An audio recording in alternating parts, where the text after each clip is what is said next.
district officer, I had to go to the so-called parish priest, and so on, all but to the official city midwife. Besides this, one of these departments, why I don't know, required that a certificate issued by another department should be stamped by a third. In one department I had to sign a certain paper, in another to answer a question having nothing to do with chemistry,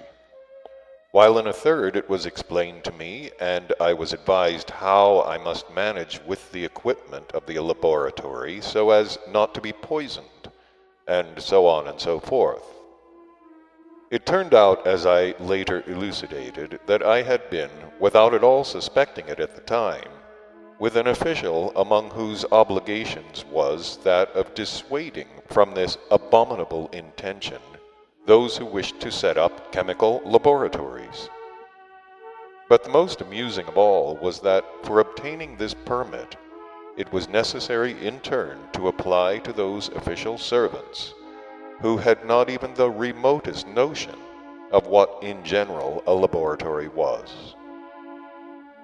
I do not know how all this would have finished if, having wasted almost 2 months, I had not myself in the end thrown up all these foolish hustlings around.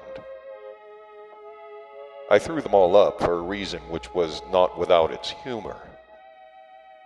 According to the rules of all these senseless dilly-dallyings, I had to get, among others, a paper from a doctor, official also,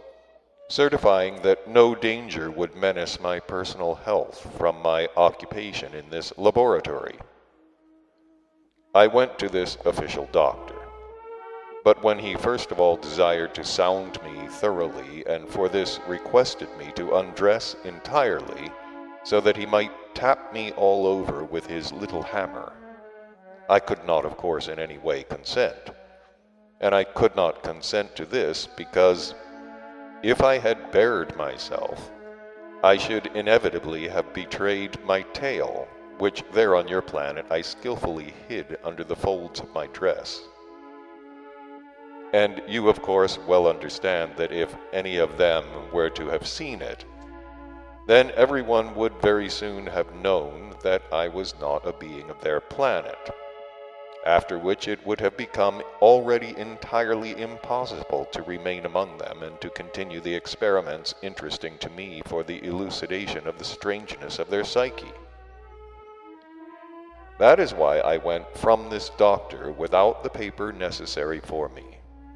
And from that time I threw up everything and no longer tried to obtain a permit to set up my own laboratory. In spite of the fact that I went about there everywhere pursuing my special aim, hustling at the same time for the said permit, I nevertheless often met that important Russian, my first acquaintance, who, although he was, as I said, very busy with his own affairs, nevertheless found time to visit me or to receive me at his house. At these meetings, we almost always talked only about the alcoholism in his fatherland and about the measures for struggling with this evil.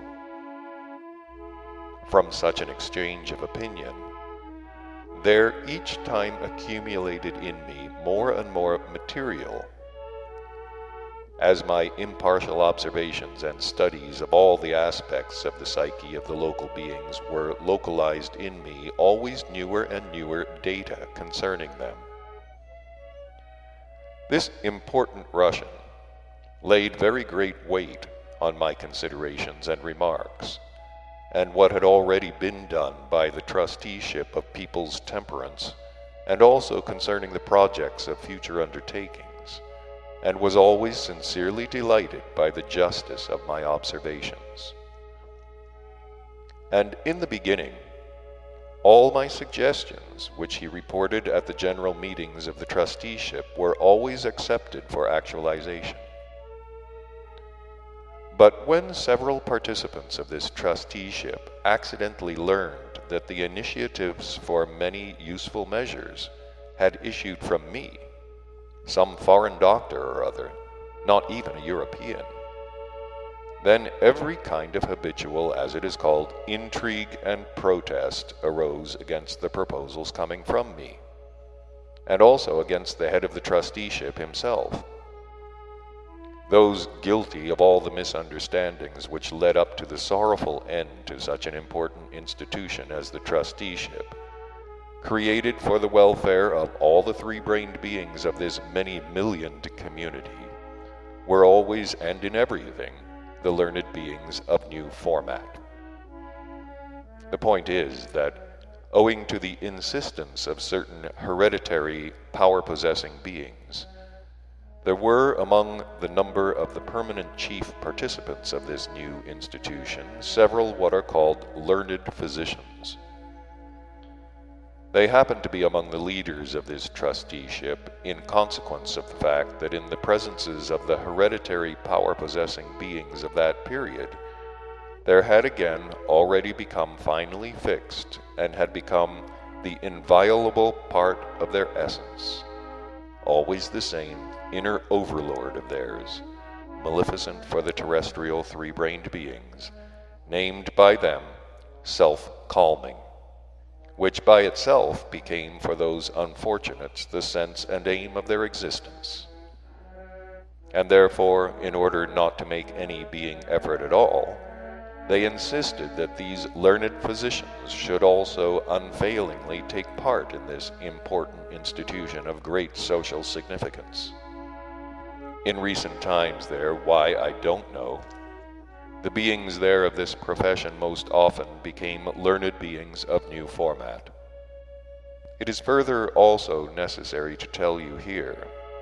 that when, from among these learned beings of new format, some become power-possessing and happen to take up important responsible posts in the process of ordinary existence, they then often serve much more as the sources of every kind of subsequent misunderstanding than the hereditary power-possessing beings. And they serve as these sources of misunderstandings obviously in the consequence of this, that in the common presences of these beings there are acquired, and in a particular way are interwoven, the characteristic inherencies which had already become proper to your favorites of three quite different contemporary types, namely, power-possessing beings, learned beings of new format,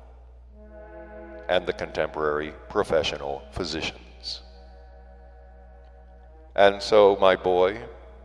on the initiative and insistence of several hereditary power-possessing beings of that community, especially on that of those who, although they outwardly still continue to be power-possessing, yet in inner significance, are only, as they are called, emptied sandboxes, deflated gas bags, there were called to power for the business of actualizing such a serious task as the relative saving of many millions of beings similar to themselves, those genuine stuffed turkeys, or as they would be called there, upstarts. While at first these same upstarts who had by chance received power carried on among themselves alone every kind of petty intrigue proper to them, it was still, for the general undertaking there, only half a calamity. But when, thanks to every kind of what is called subterfuge, also proceeding from them, there also began these intrigues between all the participants of this trusteeship, and they all split up into different notorious parties.